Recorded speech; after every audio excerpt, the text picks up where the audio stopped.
Welcome back to the 10 ways to get your most inspired results. This is essential number 10. Have you heard of Toastmasters International, the organization that helps people improve their communication and leadership skills? I qualified for the Toastmasters District Final, and if I win, I'd be competing against the world's top 90 speakers. That meant I could be a step away from a chance of being crowned the world champion of public speaking, one step away from being at the cutting edge of my speaking career. Sitting on my couch preparing for the final, I smelt my wife's cooking from the kitchen and remembered it was supposed to be family night. "Are you going to skip another meal to work on your speech, honey?" My wife said. "Dear, it's only a week away. This is my quick ticket to success." My wife pointed to my son tugging on my leg. "Why not take a break?"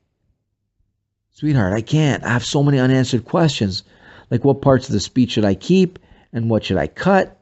Of course, most importantly, how do I get my audience out of my head and connect with them?" When I looked up, she'd gone to the playroom with our little boy. She yelled back, "Honey, you really need to ask someone who knows." Ever had your ego prevent you from asking some very important question? A few hours before the event, I ran into a Toastmasters veteran of 20 years. In his strong British accent, he said, "Udi, you look like you haven't slept." It's not just sleep I'm missing. I miss connecting with my son, my family. All I've been doing is working on this speech. "Still looking for answers this late in the game, are we? Come on, Udi." "You don't want to be late." "Yeah, for my own funeral." I scanned the audience of nearly 1,000 people. My heart seemed to be beating out of my chest. "Knock 'em dead," said my British friend. How much time had I wasted reviewing unanswered questions in my head? My questions still didn't have answers, so I really wasn't any closer to mastering public speaking, even if I won. My doubts were confirmed when I lost. All the months I neglected my family. All the time when I was too busy to play with my little boy. And still, my chance of being at the cutting edge of my speaking vanished. I ran into my British friend again after the competition. He said, "Udi, at this level of the game, it's not what you do right, but what you do wrong that counts. Didn't your speech coach tell you that?" I didn't have a coach. I was embarrassed to admit I needed one. I thought I should have been able to figure it out for myself. "Well, Udi, I guess you learned an important lesson. You always master it faster by asking questions." After I took some time to reconnect with my family, I remembered the phrase about mastering it faster by asking questions. I wrote down my long list of questions and searched for hundreds of possible speech coaches and training programs for answers. After deciding on what I figured were the best 2 speech coaches out there, I enrolled in their world-class certification program. My new mentors were Craig Valentine, and former world champion of public speaking, and Mitch Meyerson, a psychiatrist and author who appeared on Oprah. Not only did they answer my questions, but they made me a far better speaker and speech coach than any amateur competition would have.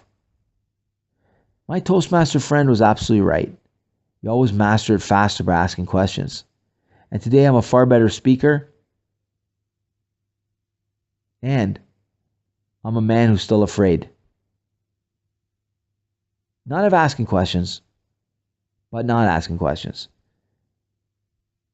I'm only afraid of not asking the questions that will get me closer to the results that inspire me.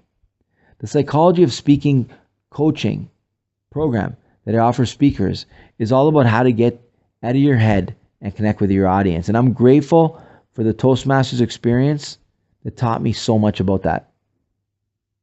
So what do you want to master faster? What questions are you holding in? What do you risk by keeping those questions to yourself? You guessed it. You risk not getting the answers you need. You waste precious time reinventing the wheel, and you risk putting your entire life on hold. If you keep your questions to yourself, you risk mastering it slower. Find a home for your questions and you accomplish more, become more, and get to the cutting edge faster.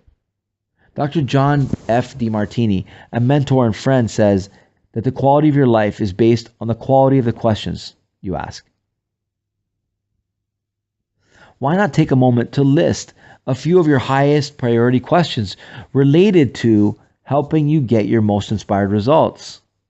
Next, identify who will most likely have your answers, and give yourself no more than a week to find a home for your questions. This way, you'll inch closer to mastering whatever you're after faster.